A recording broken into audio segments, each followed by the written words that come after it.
तू मर क्यों नहीं जाती? मर क्यों नहीं जाती तू? Are you ready?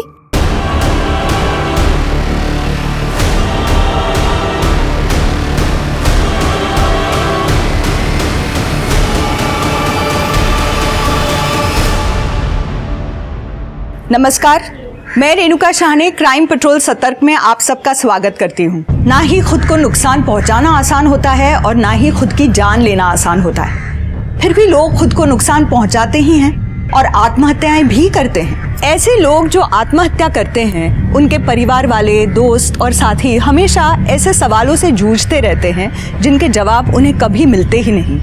वो अपनी सारी जिंदगी अपनों को लेकर एक अनिश्चितता के भंवर में फंसे रहते हैं। हर समय एक डर को महसूस करना, किसी अनहोनी के होने की आशंका से भरे रहना उनकी जिंदगी का हिस्सा बन जाता है। आत्महत्या केवल आत्महत्या करने वाले के लिए ही नहीं, बल्कि उससे जुड़े लोगों के लिए भी उतनी ही डरावनी और दर्दनाक होती है। इसके बावजूद इंसान इस रास्ते को अपनाता क्यों है? ऐसा है सूरज भाई, ये जितने टीवी सीरियल्स की शूटिंग, फिल्मों की शूटिंग मड आइलैंड में होती थी ना मलाड के, वो सारी शिफ्ट होके नायगांव जा रही है। आप बस नायगांव में प्रॉपर्टी खरीद कर डाल दीजिए। ये कुछ प्रॉपर्टीज है नायगांव की, यहाँ इन्वेस्टमेंट करेंगे तो कोई प्रॉब्लम नहीं होगी। आप इशिता रियल एस्टेट पर पूरा भरोसा कर सकते हैं। और इशिता चीट फंड पे भरोसा करना है या नहीं आरती? बोलो। हार्दिक, तुम सूरज भाई को बाहर ले जाकर नायगांव की प्रॉपर्टीज की डिटेल्स दिखा दो। जी।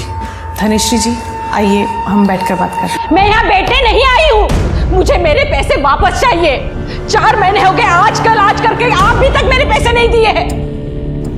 धनिश्री जी, आपको बताया ना मैंने, चिटफंड का पैसा फंस गया है। सिर्फ आपका ही नहीं, मेरे भी 20 लाख फंसे हुए हैं। बेवकूफ समझा है मुझे, जो ये पैसे डूबने की कहानी सुना रही हो मुझे। अगर पैसा फंस गया होता ना तो ये तुम्हारा बिजनेस ऐसे नहीं चलता। आरती, मैं तुम्हारे सामने हाथ जोड़ती हूँ। मेरी बेटी का एडमिशन होने वाला है फैशन डिजाइनिंग में और मेरे पास पैसे ही नहीं है। मैं बहुत प्रॉब्लम में हूँ, मुझे मेरे पैसे वापस दे दो।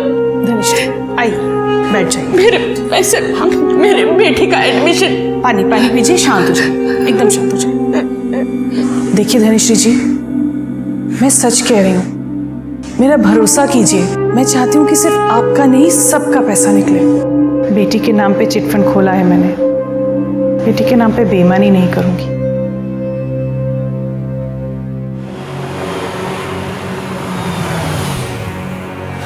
डोंट वरी यार इशिता, किसी को कुछ पता नहीं चलेगा। तुम आराम से घर जाओ, ठीक है? अंकल आंटी भी वेट कर रहे होंगे। हाँ। अरे मम्मी गई क्या? हाँ हाँ गई। ठीक है, बाय निखिल। बाय जी।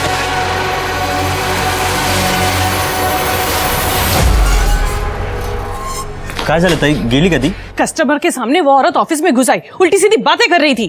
रोक नहीं पाया तू उसे? किसने बिठा के रखा तुझे यहाँ पे? ताई, मैंने उन्हें रोकने की कोशिश की पर वो सीधा अंदर घुस गई। अक्खा दिन ये कान में घुसा के रखता है ना, दिखी नहीं होगी, रोकता कैसे? हार्दिक, तू अगर मेरा भाई नहीं होता ना, कब का भगा चुकी होती तुझे। सॉरी ताई। वाह, तो अब लोग घर तक आने लगे हैं पैसे मांगने। हाँ, ये सब चल रहा है यहाँ पर। विपुल, बिजनेस ऐसे ही चलता है, ऊंच नीच लगी रहती है। और घर कैसे चलता है ये भी बता दो। तुम्हारी बेटी इशिता कहाँ है, कुछ पता है तुम्हें? उसका फोन नहीं लग रहा है। पूना से आज सुबह निकलने वाली थी, रास्ते में होगी इसीलिए फोन नहीं लगा। बात हुई थी उससे? हाँ? सुबह से मैं काम में बिजी हूँ विपुल, कल रात बात हुई थी, तब बताया था उसे। 1 मिनट, तुम अपने काम में इतनी बिजी हो कि अपनी जवान बेटी के साथ बात करने का तुम्हारे पास टाइम नहीं है क्या? लो आ गई इशिता, खामखा परेशान होते रहते। और बेटा इशिता, कैसी रही नेहा के बहन की शादी? अच्छी थी, बहुत मजा आया। अच्छा बेटा, सुनो पप्पा मम्मी सुनो ना, मैं बहुत थक गई हूँ, मुझे रेस्ट करना है, प्लीज एक्सक्यूज मी।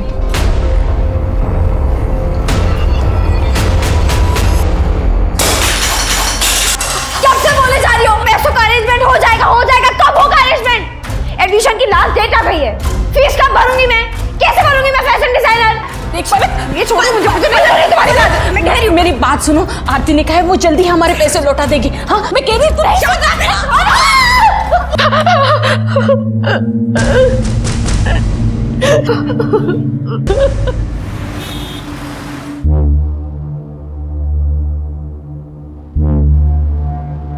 पापा, आपको ये सब करने की क्या जरूरत है? प्लीज मत करिए, प्लीज।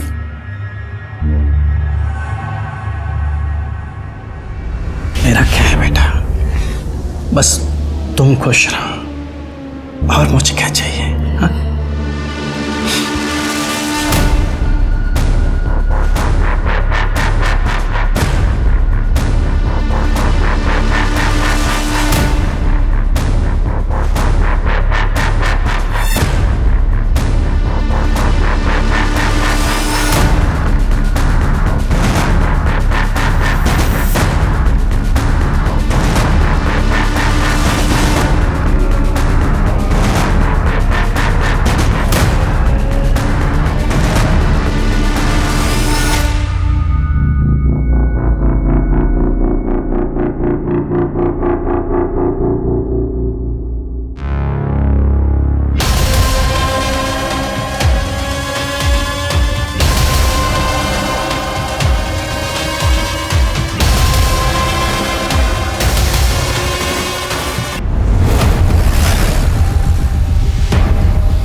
सर, ये लड़की का सुसाइड नोट।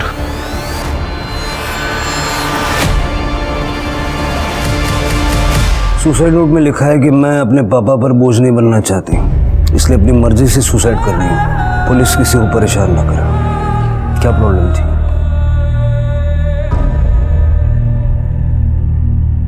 शिरके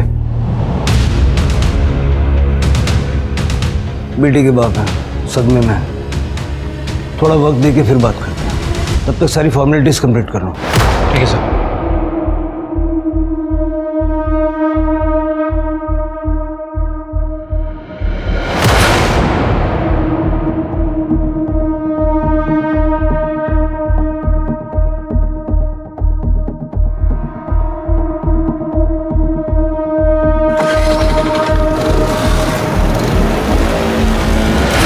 ये ऐसी हालत में कहाँ जा रहे हैं? तृप्ति, यहाँ की सिचुएशन संभालो। शिरके हेलो।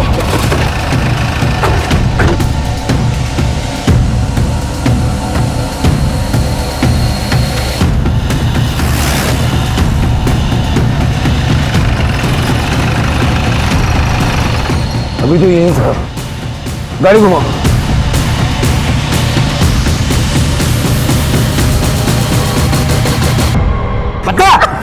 पता कहाँ है तेरी माँ? बोल बोल। पता कहाँ है तेरी माँ? बोल बोल। छोड़ूंगा नहीं तो जा। बोल आरती, कहाँ है तेरी माँ? बोल तेरी माँ। बोल, छोड़ूंगा नहीं तुझे। बोल बोल। क्या कर रहे हैं? सर छोड़िए मत इनको, इसके बहाने ही मेरे सोनाली को बाहर ना लाए। बोल कहाँ है? छोड़ूंगा ना मैं तुझे। शिरके ले जाओ, लेके जाओ। सर छोड़ो मत। हेलो बोल बोल, कहाँ है तेरी माँ? बोल। बेटा तुम ठीक हो? क्या नाम है तुम्हारा? इशिता पाटिल। ये आदमी क्या कह रहा था? सर मैं इसे नहीं जानती, ये घर पर आए और मम्मी कहाँ है पूछ रहे थे। जैसे ही मैंने बोला कि मम्मी घर पर नहीं है, तो वो मेरा ही गला दबाने लगे। कहाँ है तुम्हारी मम्मी और पापा? पलक क्या कर रही है? तो चाकू लग जाएगा। छोड़। नहीं नहीं, मैं काट ही देती हूँ। नहीं मैं काट लेती हूँ। नहीं छोड़ो, साइड हटो। छोड़ो। तो फिर मुझे पैसे दे दो, वरना मैं अपना हाथ काट लूंगी। पलक, तू जानती है ना घर में क्या प्रॉब्लम चल रही है पैसों के लेके, और तुम्हें 50,000 रुपए चाहिए और तुम बता भी नहीं रहे हो तुम्हें क्यों चाहिए 50। क्या करती बता के? बताया तो था कि फीस के 5 लाख लगेंगे। वो कौन से दिए थे तुमने जो अब बताने पर तुम मुझे 50,000 दे दोगी? असल में तुम्हें ना भिखारी की तरह रहने की आदत हो गई है और मैं वैसे नहीं जी सकती।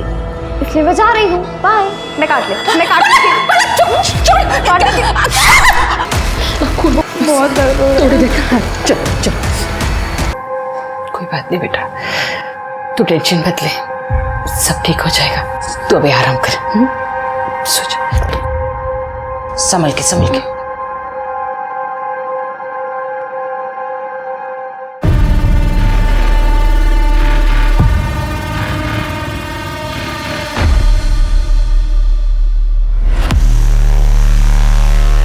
मैं उस लड़की को नहीं बल्कि उसकी माँ आरती को वहां मारने गया था सर। उसने मेरी बेटी सोनाली की जान ली है।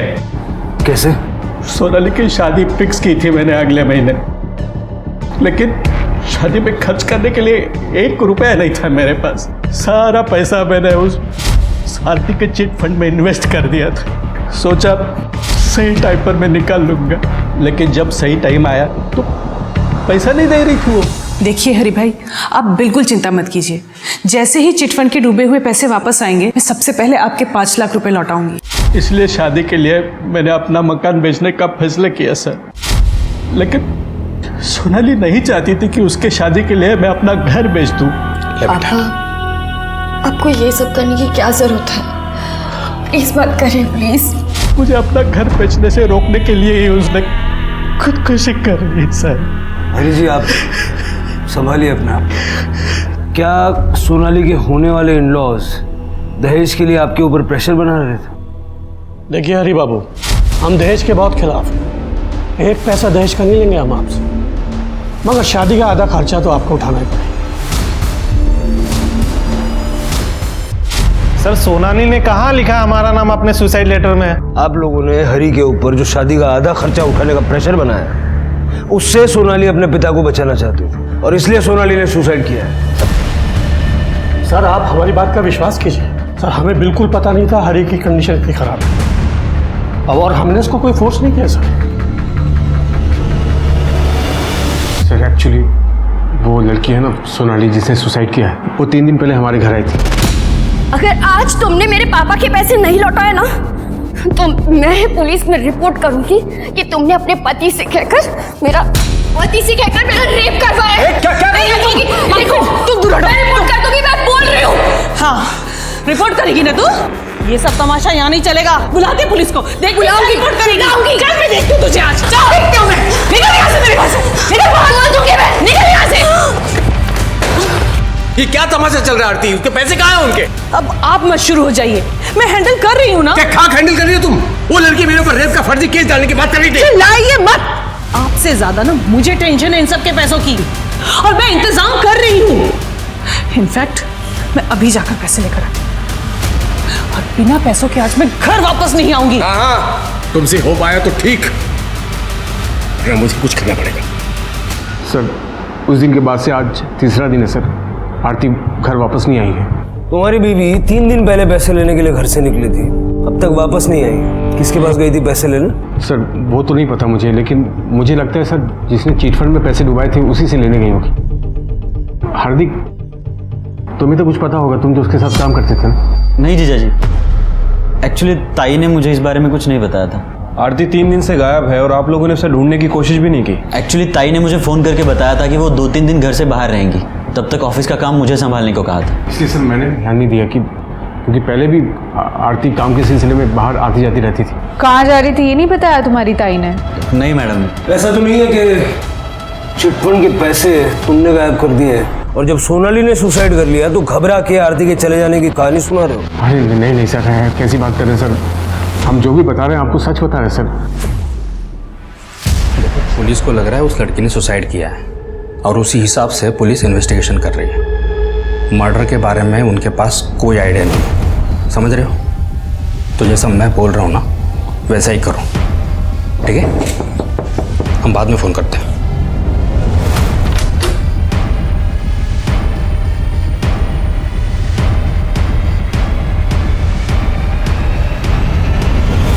सोनाली ने अपनी जिंदगी एक झटके में खत्म कर ली थी, और उसकी आत्महत्या के केस में आरती आरोपी थी जो गायब थी। पुलिस ने आरती की तलाश में जमीन आसमान एक कर दिया था, और जब पुलिस किसी के पीछे ऐसे पड़ती है तो कोई आखिर कितनी देर भाग सकता है? अंततः आरती भी पुलिस की गिरफ्त में आ ही गई थी, मगर उस तरह से नहीं जिस तरह से पुलिस चाहती थी।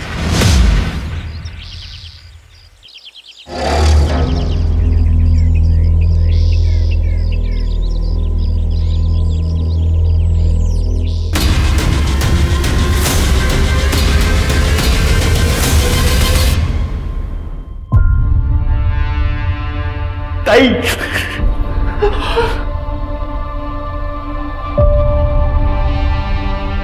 सर, जब से चिटफंड का मामला हुआ था तब से कुछ लोग परेशान कर रहे थे आरती को पैसों को लेकर। चिटफंड के बारे में तो हम पता लगाएंगे ही।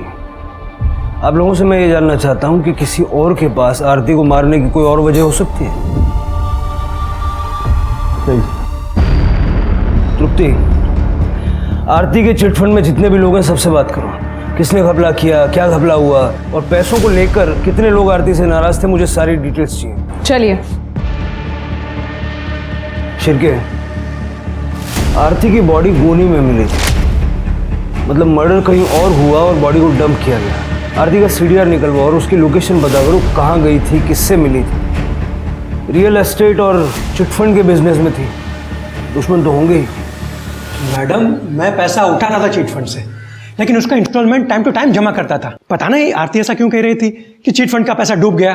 आप लोगों को आरती ने कब कहा कि चिटफंड का पैसा डूब गया है? 4 महीने पहले मैडम। उसके बाद उसने चिटफंड का सारा काम बंद कर दिया। बहुत चालाक औरत थी मैडम। ऐसा लगने की कोई खास वजह? जी मैडम, उस चिटफंड में आरती के भी 4 चिटफंड थे हम सबके साथ, जिसके पैसे उसने थोड़े मुनाफे के साथ बहुत पहले ही निकाल लिए थे और उन्हीं पैसों से वो अपना बिजनेस बढ़ा रही थी। लेकिन जब उसको हम सबके पैसे देने की बारी आई तो फिर उसने कहा कि मेरा सारा बिजनेस डूब गया। ऐसा कह के उसने हम सबको धोखा दिया मैडम। इसलिए मर गई है। हाय लगी हमारी सबकी। अब जाके मेरी सोनाली के आत्मा को शांति मिलेगी मैडम। कमाल है, 20 में से 13 मेंबर के पैसे निकल जाने के बाद भी ईमानदारी से इंस्टॉलमेंट भर रहे थे। फिर आरती ने ऐसा क्यों कहा कि पैसे डूब गया? सब प्रोबेबली झूठ बोल रही थी, क्योंकि उसने खुद 30 लाख रुपए उठाए थे चिटफंड से, और जब खुद के पैसे निकल गए तो बंद कर दिया होगा चिटफंड। सारे मेंबर से बात हो गई? नहीं सर, एक लेडी है धनश्री, अब तक उससे बात करना बाकी है। उसे पुलिस स्टेशन भी बुलाया था लेकिन वो आई नहीं। जल्दी से बात करो। सर आरती की पीएम रिपोर्ट आ गई सर। आरती की मौत 22 सितंबर को हुई थी, उसी दिन जिस दिन वो घर से पैसे लेकर निकली थी।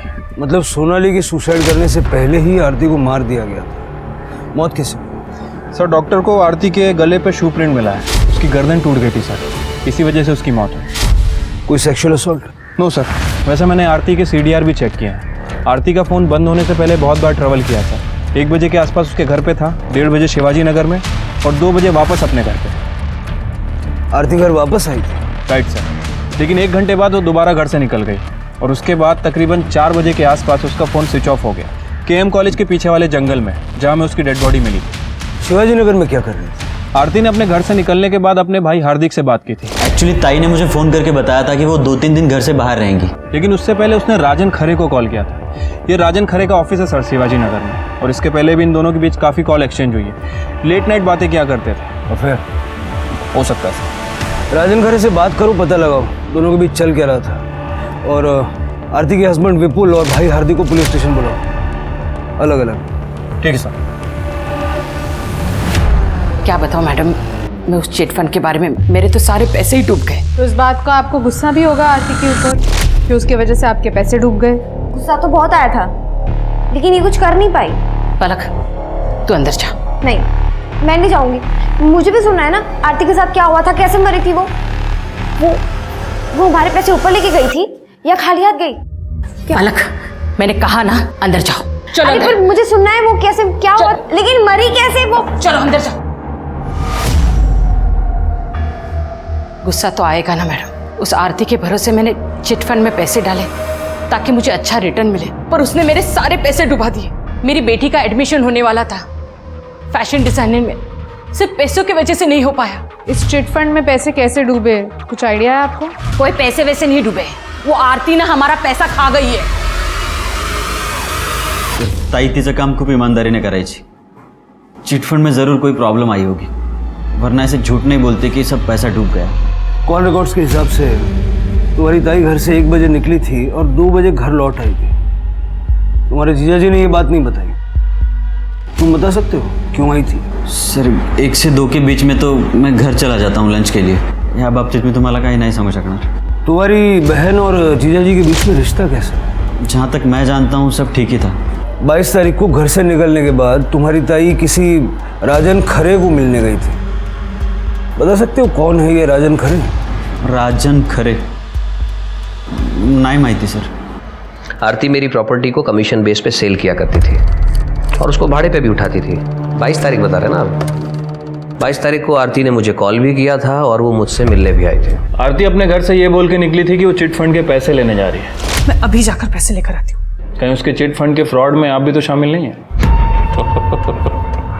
मिस्टर शिर्के, बात कहने से पहले सोच लेना चाहिए कि कहाँ बैठे हैं। इतना बड़ा बिजनेस है मेरा, ये तो संभलता नहीं और आप ये 2 कौड़ी के चिटफंड की बात कर रहे हैं मेरे सामने। तो फिर आप ही बताइए कि आरती आपसे मिलने क्यों आई थी? डेफिनेटली उसे मदद की जरूरत थी। राजन, मुझे रुपयों की सख्त जरूरत है। कितने रुपए चाहिए? 45 लाख। अब 45 लाख रुपए किसी को कोई यूं तो नहीं दे देता। बस मैंने उससे वक्त मांगा था थोड़ा सोचने के लिए। आप बता रहे हैं कि उसका मर्डर हो गया। मुझे एक बात समझ नहीं आ रही है। आरती अपने पति से मदद मांगने की बजाय आपसे मदद मांगती है। आप दोनों एक दूसरे से काफ़ी बात करते थे ना? लेट नाइट्स कॉल भी एक्सचेंज होती थी आपसे। शिर्के जी, आप अपनी बातों को कहीं और ही दिशा में ले जा रहे हैं। आप शायद भूल रहे हैं ये मुंबई है, यहाँ लोग रात भर जागते भी हैं और रात भर बातें भी करते हैं। मेरी और आरती की कॉल्स जितनी भी होती थी वो काम की होती थी। हम लोग प्रोफेशनल हैं। आप ये जो सोच रहे हैं ना, इसको अपने तक ही रखें।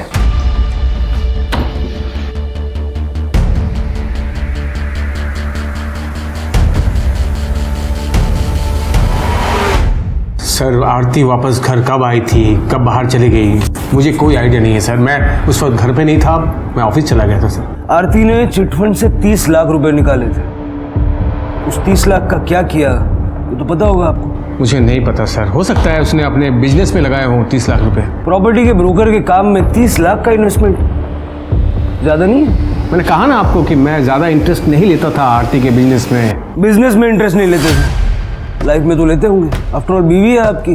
राजन खरे कौन है? सर ज़्यादा डिटेल्स में तो नहीं पता, लेकिन आरती ने बताया था मुझे कि कोई बिल्डर है शायद। आरती कमीशन पर काम करती थी उसके साथ। काम ही करती थी ना, या कोई और बात? सर क्या कहना चाहते हैं आप?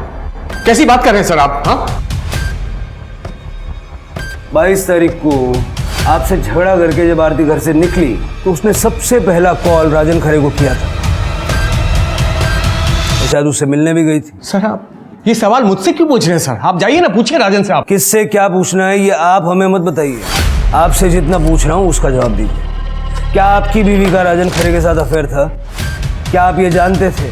सर आप जैसे सोच रहे हैं ना सर, आरती वैसी औरत नहीं थी।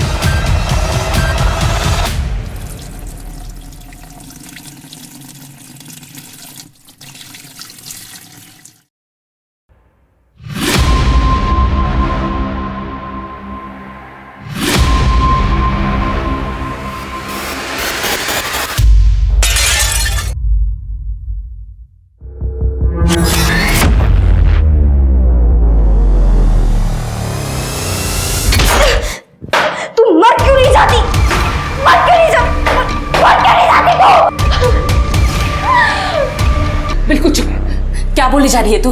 हाँ, अगर किसी ने सुन लिया ना तो जेल हो जाएगी तुझे। चल यहां से।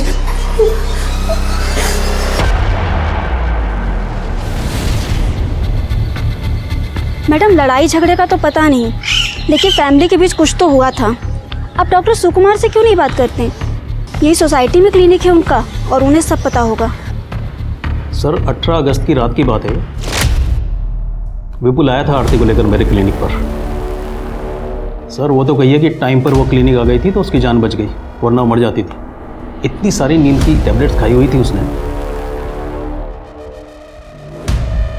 आरती ने सुसाइड अटेम्प्ट किया था। और क्या हो सकता है सर? आदमी कभी भी एक टैबलेट की जगह गलती से 2 टैबलेट खा लेगा, पर 20 टैबलेट तो नहीं खा सकता ना।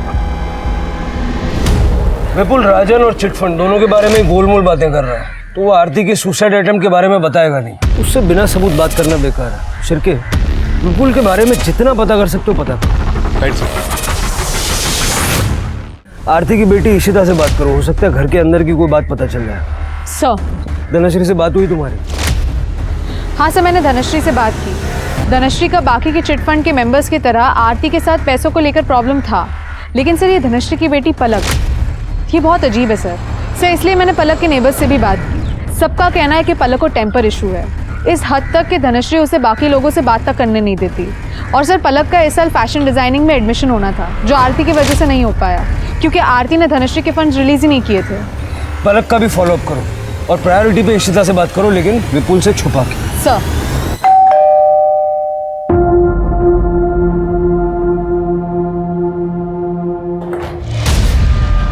निखिल, तुम यहाँ क्यों आए हो? पापा भी घर पर है। यार इशिता, मैं तो बस तुम्हें चेक करने आया था कि तुम ठीक हो ना। कौन है इशिता?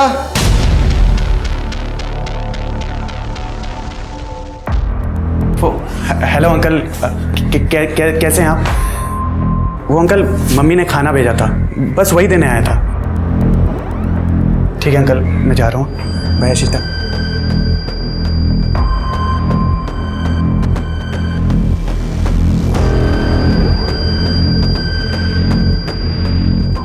मैं जब तुम्हें कुछ कहता हूँ, मेरी बात क्यों नहीं मानती हो तुम?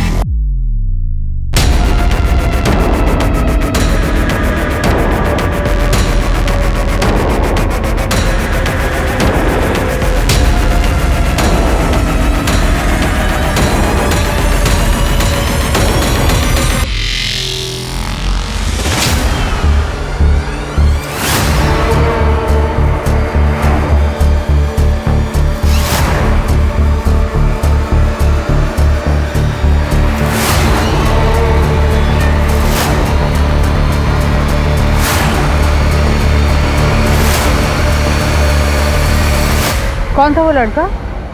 पता नहीं, होगा कोई। अच्छा मैडम, आपको कुछ काम था मुझसे? इशिता, मुझे पता है तुम्हारी मम्मी ने कुछ दिनों पहले सुसाइड करने की कोशिश की थी, और इंसान सुसाइड तभी करता है जब उसकी लाइफ में सब कुछ ठीक नहीं चल रहा होता। सच बताओ, क्या प्रॉब्लम थी तुम्हारी मम्मी को? मेरी मम्मी को कोई प्रॉब्लम नहीं थी, और ना ही उन्होंने सुसाइड अटेम्प्ट करने की कोशिश की।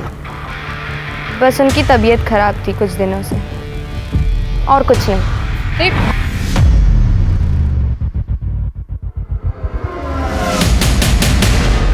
कहानी बहुत इंटरेस्टिंग सुनाई है तुमने, थोड़ी अजीब है। सर आपको इंटरेस्टिंग लग रही होगी, लेकिन मैं तो परेशान हो चुका हूँ सर। ये लड़की मेरे पीछे पड़ी है, कल तक बोल रही थी कि मर्डर कर दो, मर्डर कर दो। क्या है? एक मर्डर करना है, और ये है उसकी फीस। अबे दिमाग से पैदल है क्या तू? चल निकल, चल। कहाँ से आ जाते हैं, और आज अचानक से बोल रही कि मैंने किसका मर्डर कर दिया है। आपने आरती को मारकर मेरा काम कर दिया, लेकिन आपने पेमेंट ही नहीं ली, और अगर आप पेमेंट नहीं लेंगे तो आपका उधार रह जाएगा, और मैं किसी का उधार रखती नहीं हूँ, इसलिए। कौन आरती? अरे आपने मारा तो था उसे, वो। चलो ठीक है, तुम मेरे साथ चलो, मैं तुम्हें एक जगह पे लेके जाता हूँ, वहाँ जाके हिसाब करते हैं, है ना? हाँ? चलो।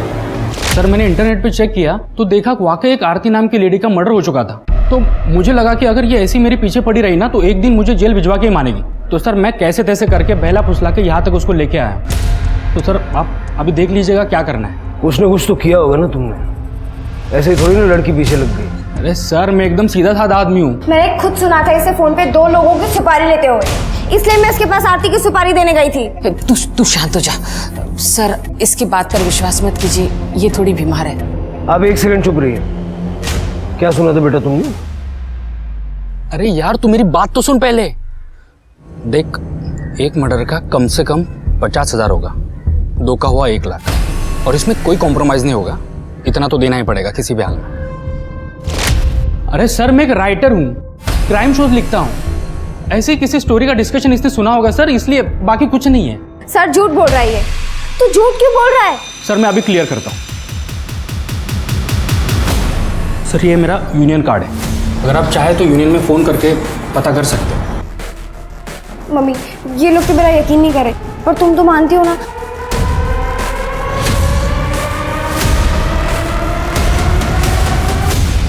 धनश्री जी देखिए, बुरा मत मानिएगा, लेकिन आपकी बेटी को इस वक्त फैशन डिजाइनिंग से ज़्यादा इलाज की ज़रूरत है। मेरे से जितना बन सकता था मैंने पलक के लिए कर दिया इलाज, पर अब मेरे पास पैसे नहीं है उसके इलाज के लिए। आप सिटी हॉस्पिटल में लेके जाइए पलक को, मैं वहाँ फ़ोन कर देता हूँ। इलाज भी अच्छा होगा और जो भी बिल होगा उसमें आपको राहत भी मिलेगी।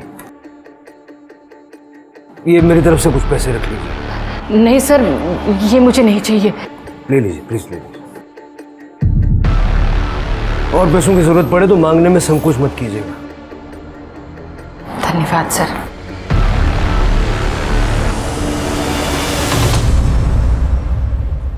सर, विपुल के कॉल रिकॉर्ड्स मिल गए 22 सितंबर के। 22 सितंबर को दोपहर को 2 बजे विपुल अपने ऑफिस में नहीं बल्कि घर में था और 4 बजे केएम कॉलेज के पीछे वाले जंगल में जहां आरती की डेड बॉडी फेंकी गई थी। सर मैं आपको कह रहा हूं, मैंने आरती को नहीं मारा सर। ये सबूत तो कुछ और ही कह रहे हैं। सर मैं आपको सब कुछ सच सच बताता हूं सर। उस दिन जब मैं ऑफिस से घर लौटा तो मैंने देखा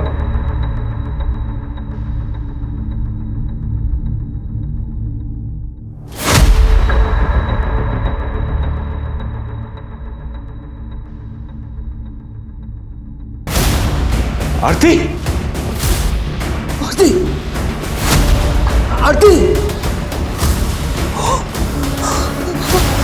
आरती, ओह माय गॉड। मेरा मतलब है कि तेरी बीवी को तेरे ही घर में किसी और ने मार दिया और तुझे जब बॉडी मिली तो तू बिना किसी को बताए उसे डंप करके आ गया।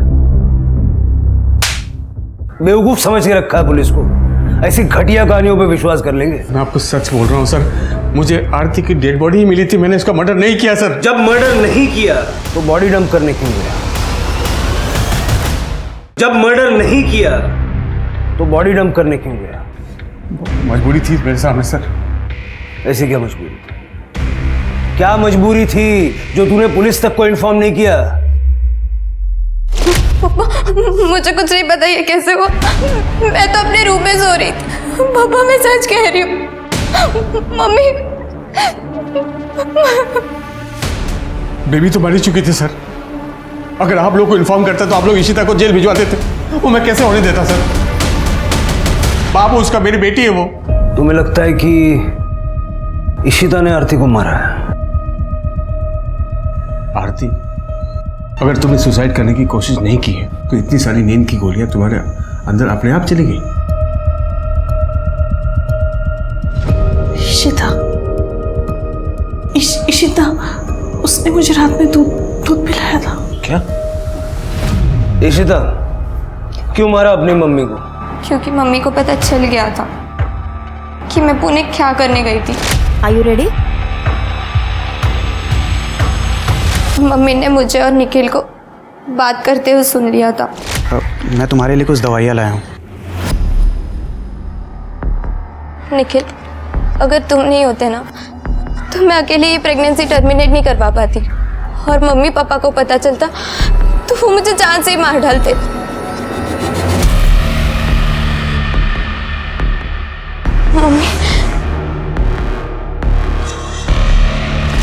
मम्मी ने तो मुझे बहुत मारा। तमीज, शर्म नहीं आई तुझे? मगर पापा को उस बारे में कुछ नहीं बताया था, लेकिन मेरे मन में डर बैठ गया था कि वो पापा को कुछ बोल ना दे, इसलिए मैंने नींद की गोलियां देकर उन्हें मारने की कोशिश की, लेकिन वो बच गई और फिर पापा को जाके सब कुछ बता दिया। फिर पापा ने बात सुनो। अंकल आंटी बोलता है हमारे घर में आता जाता है। मेरी हमारी नाबालिग बच्ची के साथ ये किया तूने? चलो जेल भिजवाऊंगा तुझे मैं। निखिल की कोई गलती नहीं थी, वो बच्चा इसका नहीं था। इसने तो सिर्फ मेरी मदद की थी अबॉर्शन करवाने में। क्या बकवास कर रही है? किसका बच्चा था फिर वो? तनुज का। ये तनुज कौन है? मेरा बॉयफ्रेंड है, कॉलेज में साथ में ही पढ़ता है। जब तनुज को मेरे प्रेगनेंसी के बारे में पता चला तो वो बहुत घबरा गया था। तब निखिल ने ही मेरी मदद की थी। पुणे में अपने दोस्त के क्लिनिक में मेरा अबॉर्शन करवाया। अबॉर्शन हो गया, मम्मी को पता चल गया था, पापा को पता चल चुका था, जितना बुरा हो सकता था सब हो। तो क्यों मारा अपनी मम्मी को? सर मैंने नहीं मारा है अपनी मम्मी को। मैं तो उस दिन अपने कमरे में सो रही थी। मैंने पापा को भी बोला था कि मैंने अपनी मम्मी को नहीं मारा है, लेकिन इन्होंने ना सब कुछ मेरे ऊपर डाल दिया कि ये बच जाए। क्या बकवास कर रही है तू? मैंने तुझे बचाने के लिए सब कुछ किया, तू मुझे फंसा रही है तू। एक मिनट आप चुप रहिए। क्यों मारेंगे पापा मम्मी को? तुझे राजन से आशिकी करने से फुर्सत मिले तब तो अपने घर में देखेगी ना कि तेरे बेटी क्या कर रही है। तभी एक ही राज है। तुम दोनों माँ बेटी को ना कहीं मार के फेंक देता हूँ मैं। हाँ, तू और तेरी बेटी नाक कटवा रखी है मेरी, मार दूंगा मैं। तो राजन और आरती के अफेयर के बारे में तुम्हें पता था, फिर हमसे झूठ क्यों बोला? तो और क्या बोलता सर मैं आपको कि मेरी बीबी का अफेयर चल रहा किसी के साथ? अरे मेरा अफेयर नहीं चल रहा था उसके साथ, मैं पहले भी आपको बता चुका हूँ। मैं आप लोगों को राजन के बारे में कुछ भी बोलता ना सर, तो आप लोग डिटेल्स में घुस जाते और मैं फंस जाता, इसलिए मैं चुप रहा। लेकिन मैं अभी सच बोल रहा हूँ सर, मैंने आरती को नहीं मारा सर। मैं जब घर पहुंचा तो आरती मर चुकी थी सर। तो ऐसा कौन है जो तुम्हारे घर में घुस के आरती को मार देगा? घर में नहीं सर, घर में नहीं, ऑफिस में सर। ऑफिस, क्योंकि ऑफिस में तो कोई भी आता जाता है सर, बाहर के दरवाजे से। हो सकता है राजन ने मार दिया हो आरती को। अरे तो मैं क्यों मारूंगा आरती को? पैसों के लिए। आरती ने राजन को पैसे दिए थे सर। चिटफंड के 30 लाख रुपए, कुछ सेविंग्स और गहने बेचकर टोटल 45 लाख दिए थे मैंने राजन को प्रॉपर्टी में इन्वेस्ट करने के लिए, और अब वो वापस नहीं कर रहा है और चिटफंड के मेंबर्स मेरे पीछे पड़े हुए हैं। फ्रैंकली स्पीकिंग आरती, मुझे कोई फर्क नहीं पड़ता। तुम्हारा आशिक है, रुपए पैसे तुमने दिए उसे। अब जब उसने लात मार दिए तुम्हें तो मेरे पास रोने के लिए आई है। क्यों विपुल, तुम मेरी बात मानते क्यों नहीं हो? राजन के साथ मेरा कोई रिलेशन नहीं है, जो भी है बस प्रोफेशनल है। देखो, तुम्हें जो करना है करो, लेकिन अपने मैटर में मुझे इन्वॉल्व मत करो प्लीज। विपुल सर, आरती का कहना था कि उसने राजन को 45 लाख रुपए दिए थे सर। अरे झूठ बोल रहा है वो। मैं एक बिजनेसमैन हूँ, बिना पेपर वर्क के ना 1 रुपया किसी को देता हूँ, ना 1 रुपया किसी से लेता हूँ। और 45 लाख रुपए की रकम क्या लगता है आपको ऐसे किसी से ले लूंगा मैं? सर आप खुद ही सोचिए सर, अगर राजन का इस मामले से कुछ लेना देना नहीं है तो आरती घर से निकल कर उसके पास क्यों पहुंची सर? मिस्टर शिर्के, बिना किसी सबूत के एलिगेशन लगा रहे हैं आप मुझ पे। अंदाजा भी है कौन हूं मैं, आप किससे बात कर रहे हैं? हो सकता है पछताना पड़े आपको। सर मुझे लगता है कि राजन ने ही आरती को मरवाया है ताकि उसे वो पैसे वापस ना करने पड़े।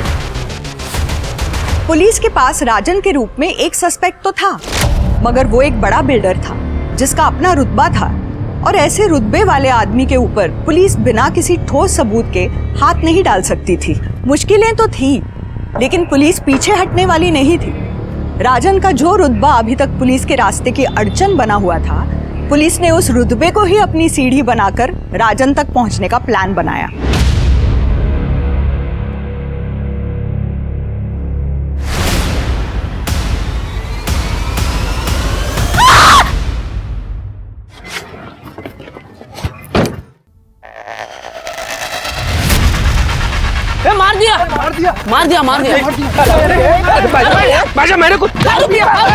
मार दिया लड़के को मार दिया। दारू पिया हुआ रे।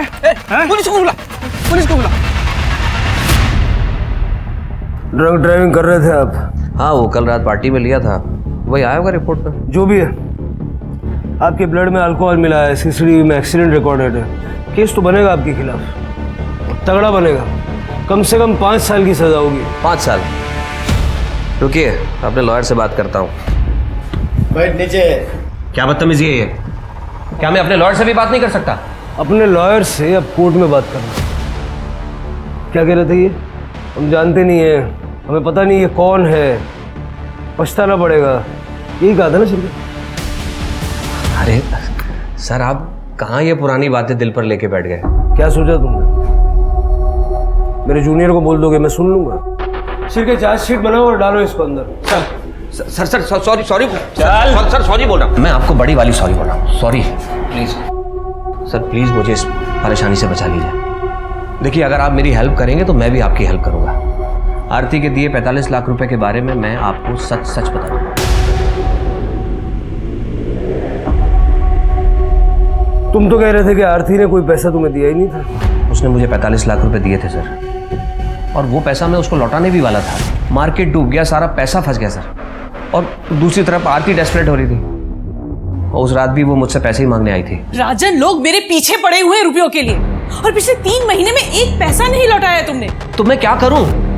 मार्केट डाउन चल रहा है, जब मार्केट उठेगा तो मैं तुम्हारे सारे पैसे लौटा दूंगा। तुम चाहो तो मैं तुम्हें बढ़ाकर दे दूंगा। बढ़ाकर नहीं चाहिए मुझे, जो मेरे रुपए हैं मुझे वो लौटा दो बस। अरे तो कहां से लाऊं 45 लाख रुपए तुरंत? सॉरी, देखो आरती, 5-10 लाख रुपए की अगर तुम्हें जरूरत है तो मैं इंतजाम कर सकता हूं, अगर तुम्हें चाहिए तो। लेकिन उसके लिए तुम्हें थोड़ा रुकना होगा। ठीक है, लेकिन आज मुझे कम से कम 10 लाख रुपए चाहिए। और पैसों का इंतजाम करते करते किलर्स का इंतजाम कर दिया ताकि 1 रुपया देना ना पड़े। अरे पाटिल सर, मैंने उसे 10 लाख रुपए दिए थे। आप चाहें तो मेरे मैनेजर से पूछ लीजिए। जब तुमने आरती का मर्डर नहीं किया तो ये पैसे वाली बात हमें पहले क्यों नहीं बता दी?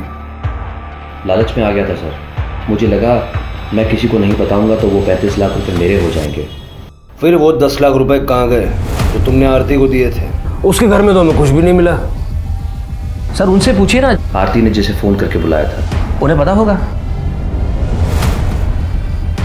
किसको बुलाया? मुझे नहीं पता सर। आरती ने आखिरी कॉल किसे की थी? शिरके, उठाओ उसे। कर दे। शिंदे मैडम लात पटवा। सर अब तो मैंने आपको सब सच सच बता दिया है, प्लीज मुझे इस केस से बाहर निकालिए। सर, आपने बुलाया था? सर ये तो वही औरत है जिसका एक्सीडेंट हुआ था मेरी कार से। सर ये तो जिंदा है। केस सॉल्व राजन जी, आप जा सकते।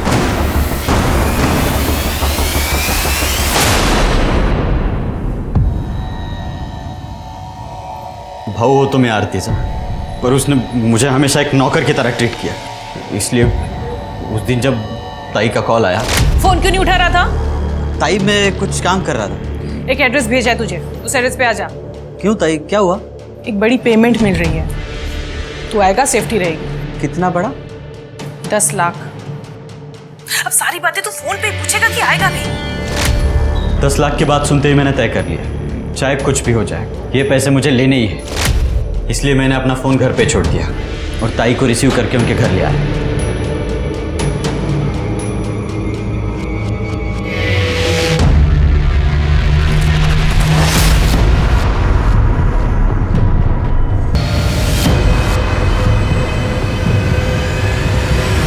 पैसों की लालच में इतना अंधा हो गया, सगी बहन को मार डाला।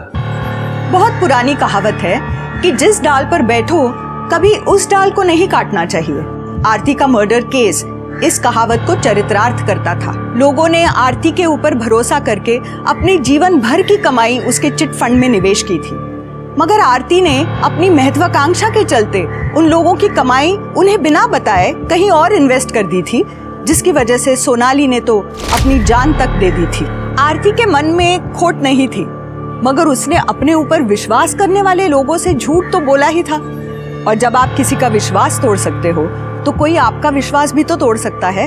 अपने पैसों को लेकर हमेशा सतर्क रहे। कहीं भी पैसे इन्वेस्ट करने हो तो लोगों की बातों पर भरोसा करने से पहले अपने फाइनेंशियल एडवाइजर या किसी जानकार से पता लगाने की कोशिश जरूर करें। इसी सलाह के साथ अब मैं रेणुका शाहने आपसे विदा लेती हूँ। हम फिर मिलेंगे ऐसी एक कहानी के साथ जो रखेगी आपको सतर्क और जिंदगी को सुरक्षित।